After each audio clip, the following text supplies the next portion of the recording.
A paz do Senhor, queridas, sejam bem-vindas mais uma vez ao meu canal. Hoje eu estou aqui para partilhar com vocês mais uma das experiências que temos tido com o Senhor, que é o Espírito Santo. Existe algo que há algum tempo atrás o Senhor falou ao meu coração. Por causa de muitas situações que eu particularmente vivi ao crescer, na juventude, na adolescência, que moldaram muito a maneira como eu própria me enxergava, a maneira como eu enxergava o mundo. Foi necessário que o Espírito Santo me recordasse que eu não era aquilo, me levasse em oração nesse sentido, que eu não era aquilo que me aconteceu. E é verdade que as nossas experiências, elas moldam o nosso padrão, a nossa forma de viver. Elas determinam aquilo que nós vamos reproduzir em termos de comportamento, nos nossos relacionamentos. Mas nós precisamos constantemente nos recordar que, como filhas de Deus, nós não somos o mal que nos acontece. Nós não somos o abuso que sofremos, nós não somos a acusação que sofremos, nós não somos a perda, o abandono, nós não somos as coisas negativas que nós experimentamos na nossa vida.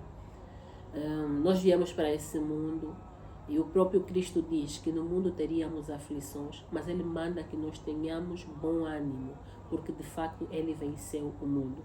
Cristo esteve aqui. E Ele passou por maior parte das coisas que nós passamos. Talvez como mulher existam coisas e experiências que Ele não viveu, mas Ele entende como é ser injuriado, como é ser acusado, como é ser abandonado, como é ser rejeitado. Entende isso não como Deus, mas como homem. Ele entende também a dificuldade que muitas vezes nós temos de deixar de lado algo que é o que nós sentimos que devemos viver, que devemos fazer para agradar a Deus. No Getsemane, quando se aproximava a morte, a crucificação de Cristo, Cristo sabia o que ele haveria de enfrentar. E por saber e sentir, e eu não sei, não posso dizer que ele sentiu medo, porque a Bíblia não diz assim claramente, ele teve medo, não diz assim de maneira clara, mas ele fala, ele faz uma oração. E aquela oração, a maneira como faz, é indicativo de que ele estava preocupado com o que estava por vir. Ele vai dizer diante do Pai: Pai, se possível, afaste de mim este cálice. E esse afastar do cálice pode ser simplesmente afastar a separação. Existem alguns teólogos que entendem assim, que é a separação que ele haveria de sofrer do Pai. Ou seja, ao morrer, Cristo haveria de ficar separado do Pai, ou talvez o facto de que o Pai haveria de olhar para ele e vê-lo a levar com o peso dos nossos pecados, e o Pai não haveria de fazer nada. Até aquele momento, para quem leu a Bíblia e para quem não leu, eu aconselho a ler, mas eu já vou adiantar. Sempre que Cristo orasse ao Pai e dissesse: Pai, eu te apresento, eu faço, eu peço, o Senhor atendia. Mas aquela era uma oração que ele sabia que o Pai não haveria de atender, porque o Senhor tinha um plano, houve um acordo e era necessário que se cumprisse tudo o que tinha que se cumprir para que tu e eu pudéssemos ser resgatadas para a glória de Deus. Então Cristo sabia muito disso, sabia totalmente o que haveria de viver e qual seria a postura do Pai. Então, mas nós, por vezes, nessa caminhada que nós vivemos, muitas coisas acontecem conosco e essas situações, especialmente as negativas, elas moldam negativamente a nossa vida e nós acabamos por reproduzir o mesmo padrão. Nós acabamos por reproduzir o mesmo padrão de comportamento. Nós acabamos nos tornando, se fomos acusados, nós muitas vezes acabamos nos tornando acusadores. Se fomos injustiçadas, nós também muitas vezes acabamos injustiçando. Se fomos abusadas, seja fisicamente, às vezes até sexualmente, seja emocionalmente, muitas vezes nós acabamos reproduzindo isso nos relacionamentos que nós temos. Eu não sei quantas de vocês já tiveram essa essa experiência, quando do namoro, às vezes até de relacionamentos, de casamento ou em amizades, você sente que o outro vai fazer alguma coisa que te magoa, então para você não sofrer aquela mágoa, você acaba magoando o outro primeiro. Eu já ouvi, quando era mais nova, pessoas a dizer, para que ele não te deixe, você tem que deixar também. Já ouvi pessoas a aconselhar, mas ele se age assim contigo, então você é melhor arranjar arranjar também mais um namorado, ou seja, aconselhar a ter mais um namorado. E muitas vezes é isso que nós fazemos. E hoje nós temos uma sociedade cada vez mais com falta de amor, porque maior parte das vezes nós reproduzimos o padrão comportamental das pessoas que não mostraram amor, que nos mentiram, que nos enganaram. Efésios, não, 1 Coríntios 13, deixa cá ver. Só um minutinho que eu vou procurar Coríntios, 1 Coríntios, oh my God, 13, vai falar do amor, né? É a passagem que todo mundo conhece, até aquele que não lê a Bíblia sabe que na Bíblia tem uma passagem que fala que o amor tudo sofre, é benigno, o amor não é invejoso, o amor não trata com leviandade, não se ensoberbece, não se porta com indecência, não busca os seus interesses, não se irrita, não suspeita o mal, não folga com a justiça, mas folga com a verdade. Tudo sofre. O que é o amor agora? O amor tudo sofre, tudo crê, tudo espera, tudo suporta. O amor nunca falha. Então, todos conhecem essa passagem. Mas quando nós somos feridas, quando nós somos magoadas, nós nos esquecemos que, como imitadores de Cristo, imitadoras de Cristo, que nós somos chamadas a ser, nós precisamos reproduzir esse amor que não se ensoberbece. Nós precisamos de reproduzir um amor que não busca os seus próprios interesses.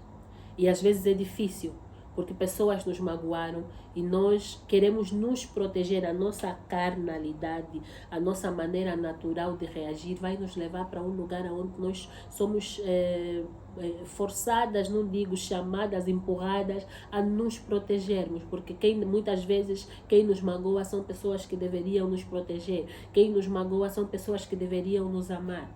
Então, para nós podermos encontrar uma forma de nos proteger, nós acabamos reproduzindo esse comportamento em relacionamentos que até às vezes não tem nada a ver com quem nos magoou. Nós vamos muito distante daquilo que o Senhor determinou para nós. Mas o que esse relacionamento com Deus tem me mostrado é que nós precisamos de reproduzir o comportamento de Cristo, não o comportamento do mundo.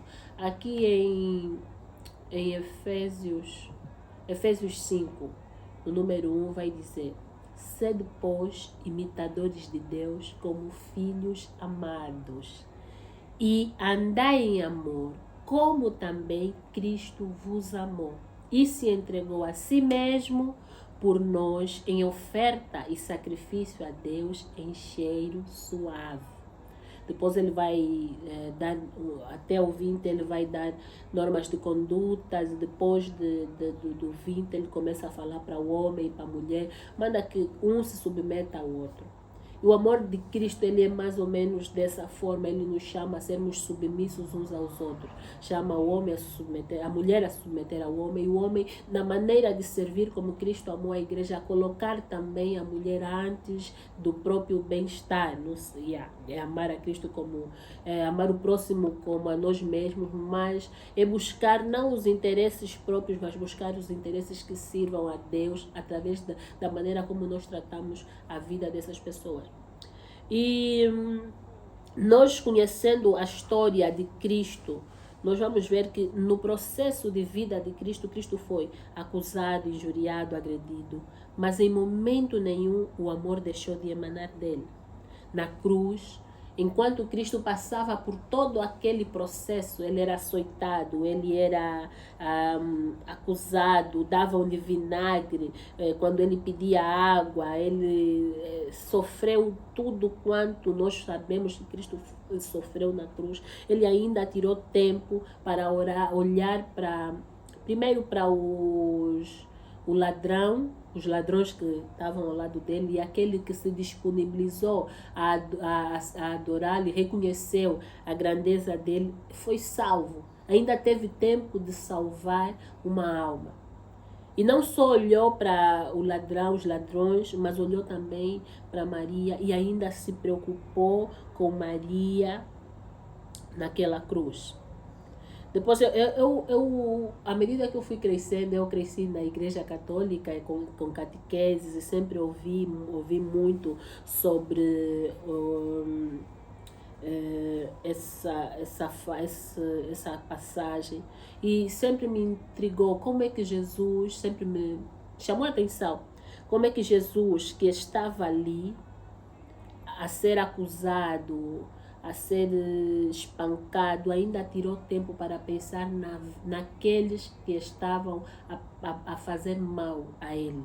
Que ele vai dizer: Pai, perdoa-lhes porque eles não sabem o que fazem.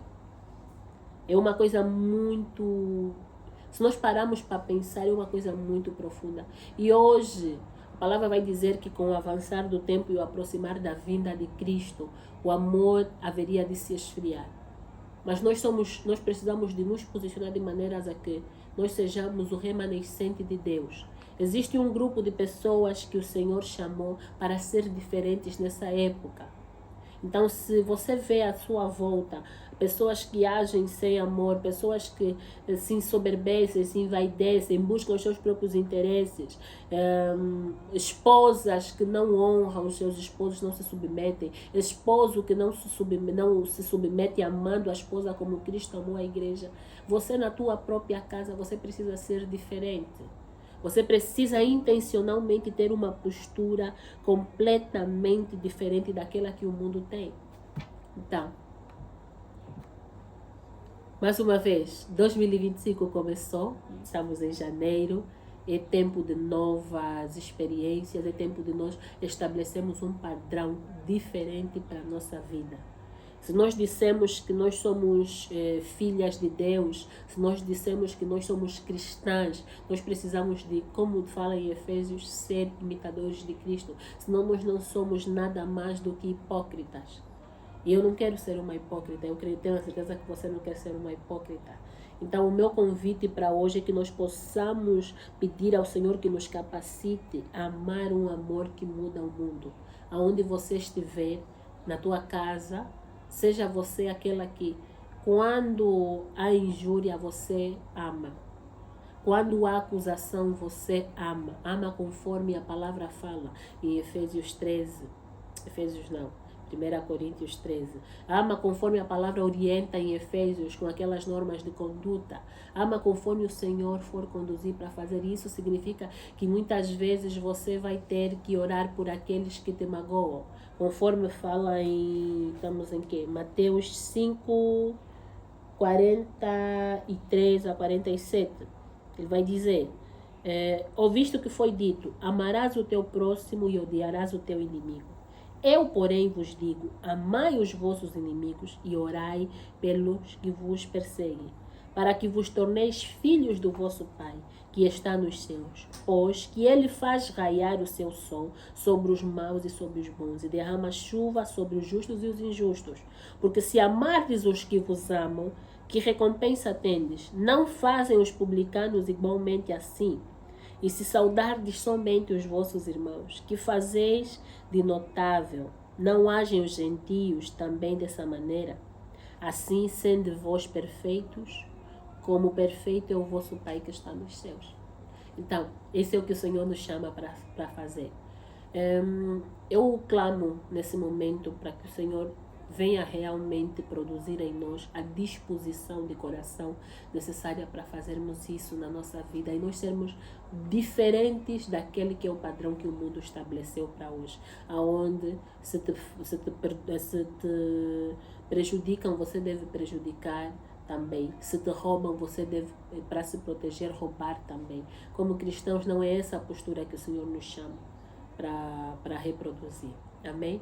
Eu quero convidar a cada uma das amadas, quem tiver alguma experiência, algum testemunho, que partilhe nos comentários e siga, partilhe os nossos vídeos, subscreva as nossas páginas no Instagram, no Facebook nem tanto, mas estamos ali. Que Deus abençoe. Amém.